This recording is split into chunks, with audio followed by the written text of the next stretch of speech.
에레미야 26장 1절부터 15절까지입니다.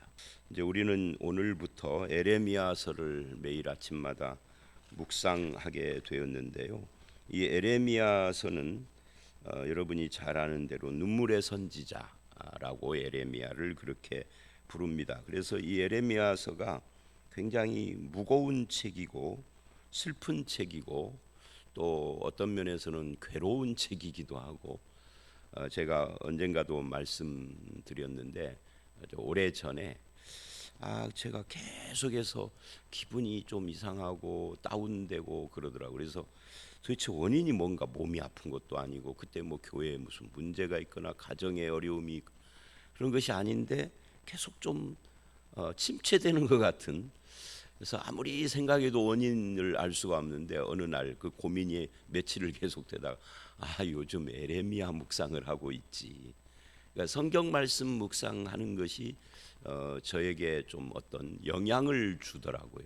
근데 에레미야가 계속 죄에 대해서 지적을 하고 계속 하나님의 심판을 이야기하고 별로 이렇게 좋은 말씀이 없습니다. 이 좋은이라는 표현이 이상한데 하나님의 말씀은 다 좋은 말씀이죠. 근데 우리 인간이 듣기에 읽기에 계속 그런 이야기니까 오늘 말씀도 그렇고요.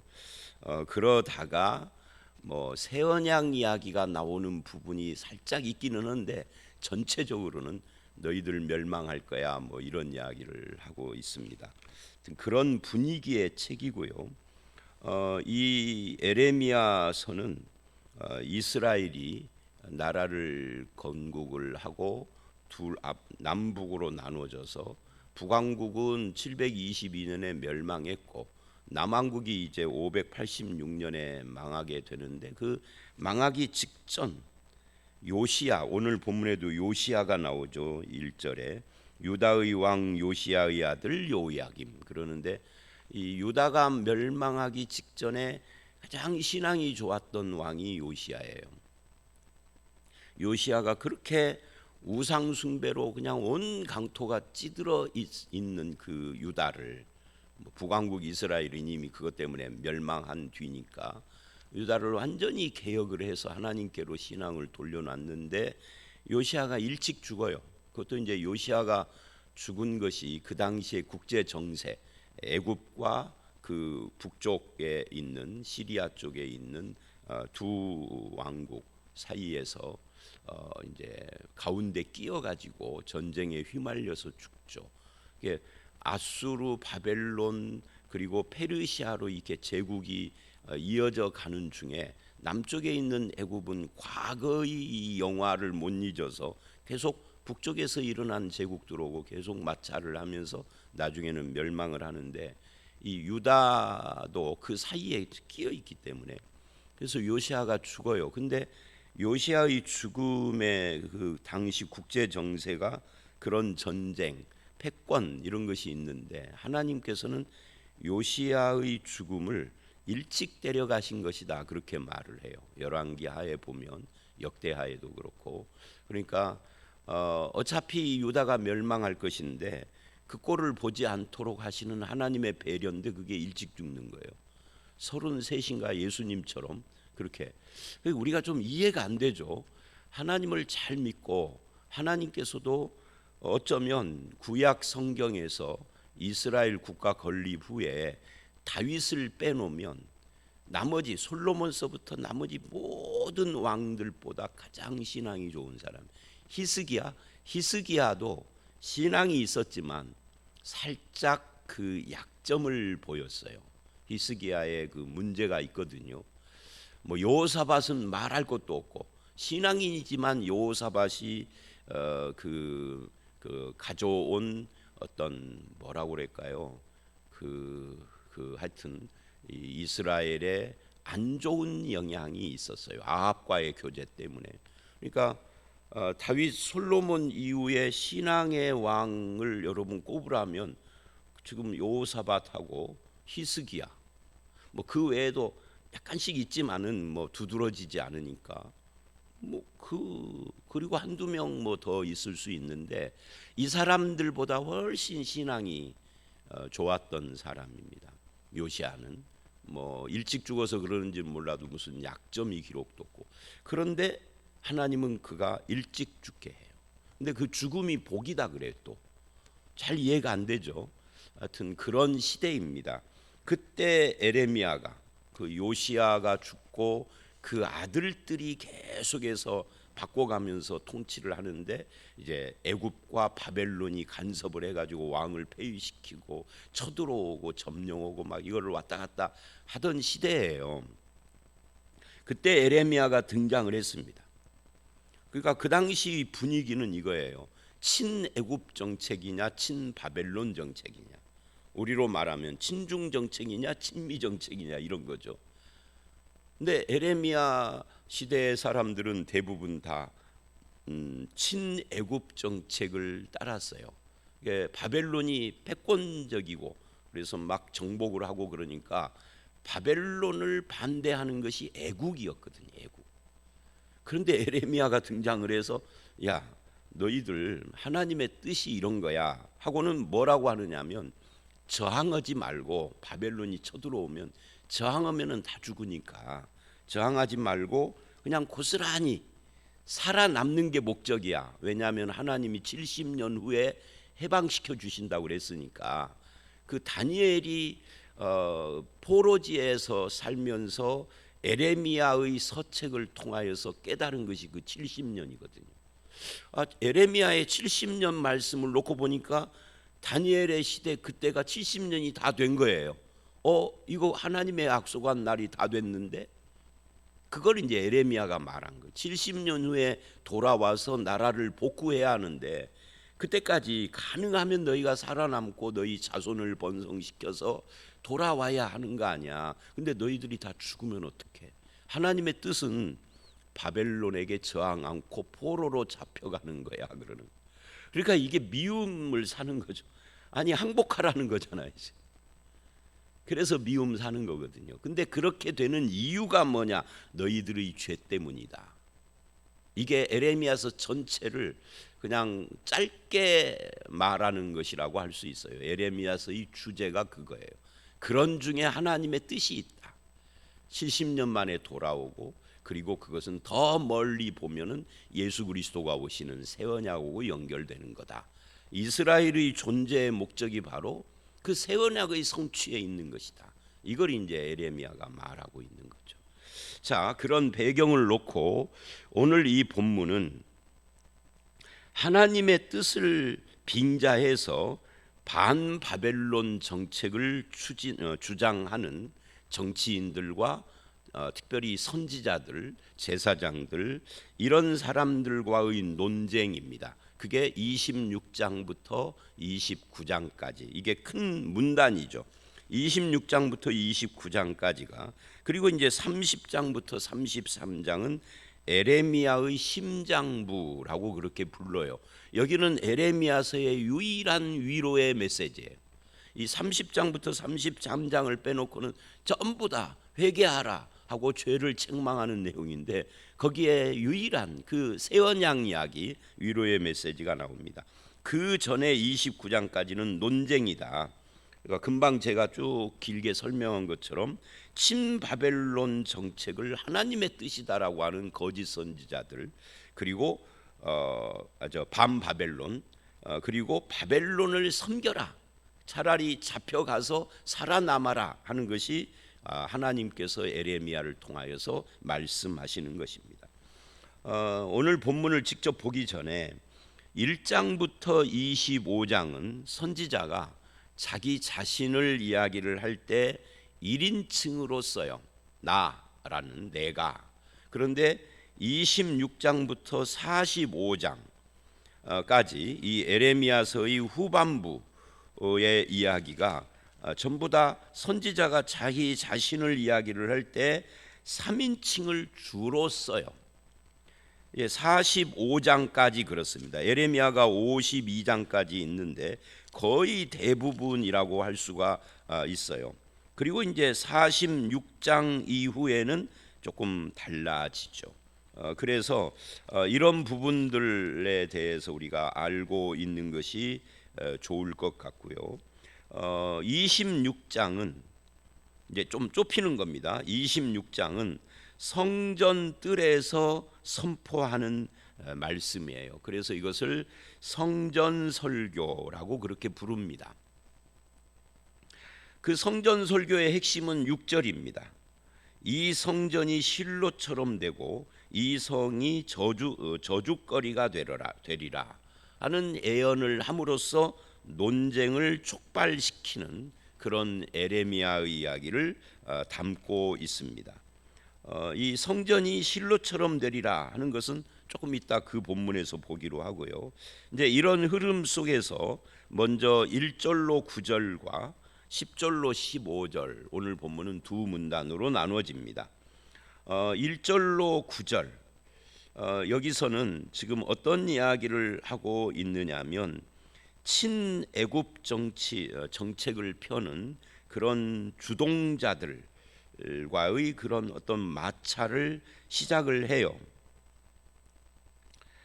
그런데 하나님께서 1절 언제 이 말씀을 주셨느냐 하면은 유다 왕 요시야의 아들 요야김이 다스리기 시작한 때, 요야김이 다스리기 시작한 때입니다. 이때가 이제 바로 열왕기 하에 보면은 금방 말씀드린 그 요시야라고 하는 걸출한 믿음의 사람이 젊은 나이에 죽고 그 아들을 이제 세운 거예요. 그런데 이때 이 아들을 세운 것이 애굽에서 그렇게 한 겁니다. 애굽에서 쳐들어와 가지고, 그러니까 친애굽 성향을 가진 사람들이 주를 이룰 수밖에 없는 거죠. 그래서 이 이스라엘 이때 이스라엘이 이제 북왕국 이스라엘이 망하고 남왕국 유다만 남았으니까 그냥 유다 않고 이스라엘이라고 부릅니다. 이스라엘이 애굽의 그늘 아래 있었기 때문에 막강한 애굽에 의해서 나라가 안전하게 유지가 될 것이다, 이런 생각을 지배적으로 지도자들이 하고 있었고 백성들도 그들을 따라가던 그런 시대였었다. 그래서 예루살렘이 멸망하고 하나님의 심판이 있을 것이다라고 외치는 에레미야는 사실은 현실에 안 맞는 사람이에요. 현실은 지금 애굽이 지배하고 바벨론 오고 대척할 만큼 막강해 보이는데 실은 애굽은 종이 호랑이였는데 이걸 모르는 겁니다. 그런 상황이었던 거죠. 그래서 현실에 맞지 않으니까 너는 현실을 무시하는 자야 이렇게 나오는 것이 아니라 너는 반역자야 이렇게 나오는 거죠. 고대 국가에서는 반역자가 가장 큰 죄잖아요. 그런데 요야김 4년에 이제 오늘 말씀은 이 통치 시작이니까 1년째 이야기고요. 요야김 4년에 갈그미스 전투라고 하는 그 세계 전쟁사에도 오르락내리락 하는 전쟁이 일어납니다. 애굽하고 바벨론 사이에서. 그 전쟁을 통해서 애굽이 바벨론에게 망해버려요. 그러니까 친애굽 정책을 폈던 이 유다 이스라엘이 고스란히 그 피해를 안게 되는 거죠. 설마 그렇게 될 것을 생각을 못한 거예요. 그래서 이때 요시야가 애굽을 그 지원을 했다가 죽고 그 아들이 지금 등장을 한 건데, 왜 성전에 서서 성전 뜰에 서서 선포를 하고 있는가 하는 것이죠. 성전 뜰에서 선포를 했다라고 2절에서 말을 하는데, 이 성전 뜰에서 선포하는 이유는 이 성전에 대한 메시지, 또 성전 예배가 얼마나 타락했는가 이것을 말하기 위해서 성전 뜰에서 선포를 하는 겁니다. 그래서 이스라엘은 이런 사상을 강하게 멸망 직전에 가지고 있었어요. 어떤 사상이냐면 우리가 자기네들이 연약한 나라라는 건 다 알고 있는데 우리에게는 하나님이 계시고 율법이 있고 가장 중요한 하나님의 집 성전이 있다. 이 성전이 있는 한 우리는 망하지 않는다 절대, 이런 신념을 가지고 있었어요. 이걸 우리는 성전주의라고 하는 거죠. 근데 그런 성전주의에 물들어 있어서 하나님께서는 에레미야를 통해서 성전 뜰에 서서 말씀을 전하라라고 하는 것이죠. 그래서 2절서부터 9절이 계속 강조하는 것이 성전입니다. 그러니까 이런 이야기죠. 2절로 9절에 성전 뜰에 서서 하는 그 선포의 핵심인 6절은 한마디로 말하면 말씀에 순종하지 않으면서 성전주의에 물든 건 아무 의미가 없다. 성전도 말씀에 순종해야 의미가 있는 것이지 성전 자체는 그냥 건물일 뿐이죠. 그 성전이 하나님도 아니고 성전에 하나님이 계시는 것도 아니고. 여러분, 성전을 처음 건축했던 사람이 누구죠? 솔로몬이에요. 지금 이 솔로몬 성전이 계속 오고 있는 겁니다. 그러다가 바벨론에게 철저히 무너지게 되고 나중에 스룹바벨 성전 70년 만에 돌아와서, 그게 이제 에스라서 이야기잖아요. 그러니까 솔로몬 성전이 이게 황금 성전이란 말이죠. 근데 이 성전을 건축을 했던 솔로몬이 열왕기상 8장에 그 건축하고 봉헌 기도를 할 때 하나님은 성전에 안 계시다는 말을 수없이 반복을 해요. 성전 건축을 한 솔로몬 자체가. 여러분, 이걸 분명히 알아야 돼요. 한국 교회는 이 이스라엘 멸망 직전의 이스라엘처럼 지금 성전주의가 판치고 있잖아요. 예수 그리스도가 성전 되시고 성전의 완성이신데 신약에서는 그게 뚜렷한데 그거 무시하고 구약적 신앙관에 아직도 머물러 있어요. 근데 구약적 신앙관도 성전이라는 건물을 중요시하지 않아요. 하나님은 인간들이 성전을 중요시했지. 하나님은 분명히 솔로몬을 통해서 성전에 계시지 않는다고 그래요. 그럼 어디 계시냐? 하늘에 계시죠. 물론 이제 신약으로 오면은 아니 계신 곳이 없다. 이게 정확한 대답인데, 하여튼 하나님은 하늘에 계시다 라고 하는 하나님의 초월성에 대한 이야기입니다. 근데 사람들은 자꾸만 성전에 계신다 이래요. 성전에는 뭐가 있느냐면 하나님이 있는 것이 아니라 열왕기상 8장이나 이사야서를 보면 이름을 두셨다 그래요. 성전에는 하나님의 이름이 있는 겁니다. 상징이다 이 말이죠. 이름이 있다는 것은. 이게 히브리서가 말하는 것이기도 해요. 성전이나 제사나 율법은 상징적이다. 그림자다, 모형이다.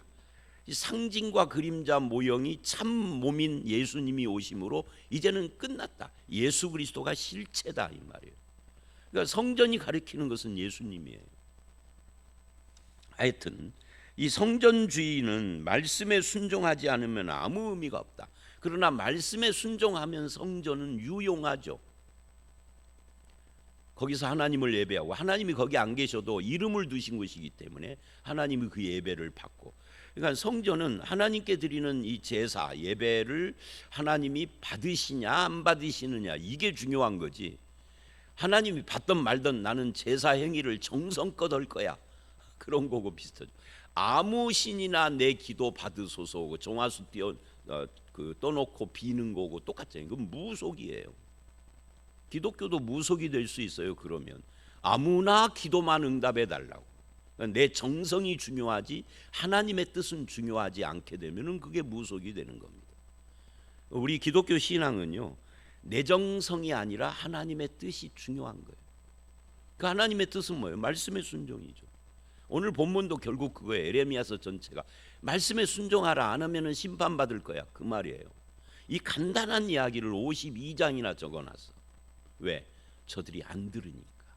그러니까 하루아침에 이 에레미야서를 52장까지 쓴 게 아니라 에레미야가 살아가면서 계속 전했던 말을 모은 거죠, 하나님의 말씀을.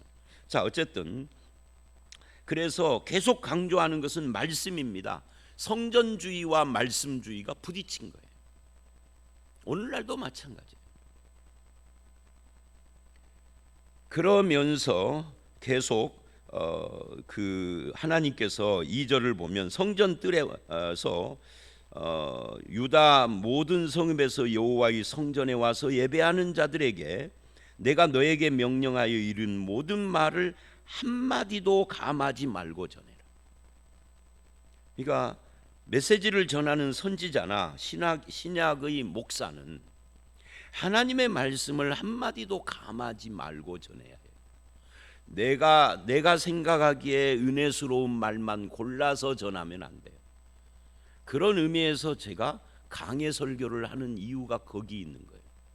목사가 임의로 이번 주에는 여기 본문, 다음 주에는 저기 본문 하면은 아무래도 은혜스러운 구절만 고를 수밖에 없죠. 그런데 계속 이어서 한 구절도 빼놓지 말고 한 마디도 빼놓지 말고 전해라. 그게 강해 설교야. 그러니까 재미가 없을 수 있죠. 그러니까 재미가 없을 수 있는 걸 재미가 있게 전하면은 금상첨화겠지만 그게 쉬운 건 아니에요.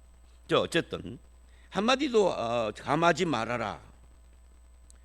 왜 그렇게 해야 하느냐? 거기 보니까 3절 그들이 듣고 혹시 각각 그 악한 길에서 돌아오리라. 그러니까 하나님이 말씀을 전하게 하는 목적은 딱 하나예요. 저들이 돌아오기를, 회개하기를, 제대로 하나님을 믿기를, 이 목적 하나로 말씀을 전하는 거예요. 여러분은 설교를 듣는 목적이 뭐예요? 하나님께로 돌아오고 하나님을 잘 믿으려는 것이지 듣기 좋은 이야기를 들으려고 하는 건 아니잖아요. 물론 목사는 최선을 다해서 그 말씀을 듣기 좋게 전해야 하겠죠. 그러나 하나님께로 돌아오고 돌이키는 삶을, 이것이 핵심이다 하는 것을 지금 이야기를 하고 있는 겁니다. 그래서 너희가 나를 순종하지 아니하며 내가 너희 앞에 둔 율법을 행하지 아니하며 나의 종 선지자를 꾸준히 보냈으나 순종하지 아니하고 이런 것 때문에 지금 내가 에레미야를 또 보냈다 하는 이야기예요. 이것이 이제 예수님 시대에는 예수님께서 포도원을 세를 주고 간 주인이 그 세를 받으려고 종들을 보냈는데 이 종을 죽이고 때리고 막 하는 그런 비유로 말한 것이 이겁니다. 하나님의 바른 말씀을 전하는 종들은 백성들이 싫어한다 그 말이에요. 그럼 누구를 좋아할까요? 자기들의 입맛에 맞는 말을 하는 선지자들을 좋아해요. 그걸 뭐라고 부르죠? 거짓 선지자라고 하는 겁니다. 어용 선지자. 왕궁 곁에서 왕이 주는 돈을 받아 먹으면서 왕이 듣기 좋은 말만 주절거리는 자들. 에레미야 같은 사람들은 말하자면 제야 선지자죠. 그게 참 선지자예요. 하나님의 말씀만 오롯이 전하는 거예요.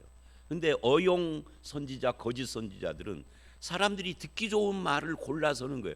저들이 반바벨론 정책을 원하고 그게 애국주의라고 하니까 그것을 하나님 말씀을 빙자해서 전하는 거예요. 열광을 하는 거죠. 요즘 전광훈이처럼 가끔 저한테 전화가 와가지고 정광훈이를 왜 비난하느냐. 정광훈이 같은 목사가 우리나라에 그 정광훈 하나밖에 없다. 그러면서 뭐라고 그러냐면 이 시대의 참 선지자다 그래요. 예언자.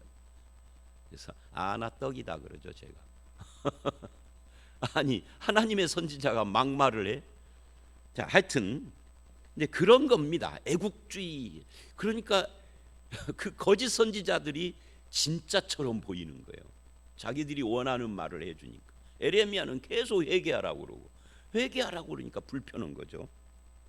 자, 그러면서 6절 7절 이제 드디어 오늘 말씀의 핵심에 온 겁니다. 하나님께서는 이렇게 말을 하는 거예요. 이 성전을 실로같이 되게 하겠다. 여러분이 실로라는 것이 뭐예요? 여호수아 18장 1절을 보면 여기에 성막이 있었던 곳입니다. 그러니까 출애굽을 해서 가나안 땅에 들어가서 이스라엘이 여기다 성막을 설치했다. 이 말은 뭐냐면 이곳을 중심으로 나라를 건국을 하고 하나님을 예배할 때는 이곳으로 다 모여와서 예루살렘을 아직 정복하기 전이니까 솔로몬이 성전을 짓기 전까지는 성막 중심이었어요. 그러니까 성막이 있었던 거예요. 그건 좋은 거잖아요. 근데 문제는 뭐냐면 이 성막이 있었던 이 실로에 엘리, 그 사무엘 시대의 엘리 있잖아요. 이 타락한 제사장. 그 사람도 있었고요. 그래서 사무엘상 1장부터 5장에 엘리 시대에 성막이 있었는데 이때부터 제사장들이 타락을 해요. 그래서 백성들의 불신과 미신 행위, 제사장의 타락, 그리고 드디어 법궤를 뺏기고 이가봇이라고 엘리의 며느리가 출산을 하다 죽으면서 아들의 이름을 이가봇이라고 하는데, 이가봇이 뭐였죠? 하나님의 영광이 떠났다. 아주 심각한 이야기죠. 하나님의 영광이 떠나버린 성막은 아무것도 아닌 거죠.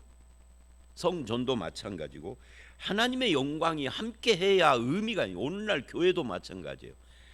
하나님이 함께하고 영광 받지 않는 예배는 의미가 없어요. 그냥 예배가 컨퍼런스가 되고 공연이 되고 화려하고, 제가요 어떤 교회를, 우리 동창교회가 이 호남 한강 이남에서 우리 동창들만 놓고 보면 제일 큰 교회를 한 15년쯤 전에 뭐 동창에 뭐가 있다고 하도 오라 해서 갔다가 깜짝 놀랐어요. 아, 이 대형 교회라는 것이 이렇게 하는 거구나. 갔더니 주일 예배를 초 단위로 나눠서 큐시트를 정해놓고 움직이더라. 탁탁탁탁탁탁 떨어지는데, 그런데 교인들은 그걸 모르고 이게 매끄럽게 가니까 막 얼마나, 하여튼 제가 그때 깜짝 놀랐어요. 아, 나는 진짜 촌놈이로구나. 아니 거기도 촌이거든요, 대전이니까. 그런데 나는 진짜 촌놈이로, 거기는 비록 대전이지만 촌이 아니고, 야, 예배를 이렇게 마치 그 방송국에서 큐시트 따라서 착착착착 보는 거죠. 근데 한 가지 회의가 들었어요. 그게 참 예배일까 하는, 아직도 의문이에요. 하여튼 그렇습니다. 근데 그런 예배를 아무리 드려도 거창한 예배당, 성전이라고 불리는 예배당을 지어놓고, 중요한 것은 하나님이 거기 계셔야 하고 그 예배에 함께 하셔야 되고, 그리고 말씀이 제대로 선포되고 가감 없이, 그리고 그 말씀을 순종하는 자들이 있어야 하는 거죠. 이 세 가지가 없으면 아무것도 아니에요. 헛개비예요. 그냥 서커스 하는 거죠.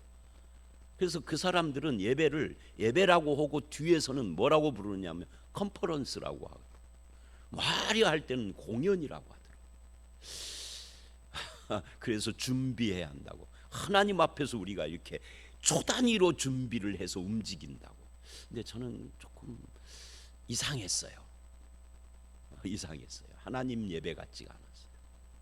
자, 어쨌든 오늘 이 본문이 그런 이야기를 지금 쭉 하는 겁니다. 중요한 것은 초단위로 움직이는 이 예배 컨퍼런스, 공연, 화려한 공연, 이런 것이 아니라 말씀 순종. 이거 여러분, 우리도 마찬가지입니다. 그런 이야기를 하면서 쭉 이야기를 해요.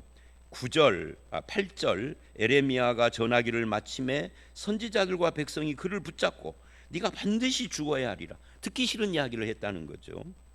어찌하여 이 성전이 실로같이 되고 이 성이 황폐하여 주민이 없으리라고 하느냐 하면서 막 모여서 에레미야를 죽이려고 해요. 에레미야가 죽지는 않았지만 이런 살해 위협을 계속 당하는 겁니다. 사람들은 자기들이 원하지 않는 말씀을 전하면 만 죽여버리고 싶은 생각이 드는 거예요. 목사도 아마 그러겠죠. 오늘날도 마찬가지라고 저는 생각을 합니다. 중요한 것은 그럴지라도 하나님과 하나님의 말씀이에요. 10절로 15절, 여기는 이제 중요한 이야기는 다 했으니까 간단하게 말을 할게요. 제사장, 선지자, 백성들 모두 다가 하나님과 하나님의 말씀을 외면했습니다. 그리고 오히려 에레미야를 죽이려고 합니다. 그게 10절 11절이죠. 이 사람이 죽는 것이 합당하다. 왜? 이 성에 관하여 예언했기 때문이다. 이 성은 성전이 있는 하나님의 성인데 멸망한다고 했기 때문이다. 그런 이야기예요.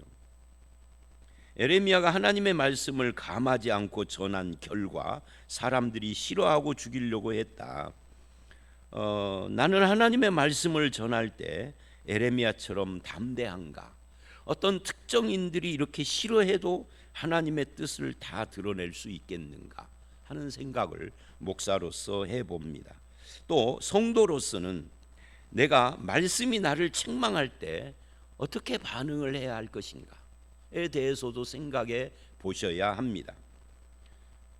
그리고 12절 에레미야가 모든 고관과 백성에게 말을 합니다. 여호와께서 나를 보내서 이 성전과 성을 향하여서 애언하게 하신 것이다.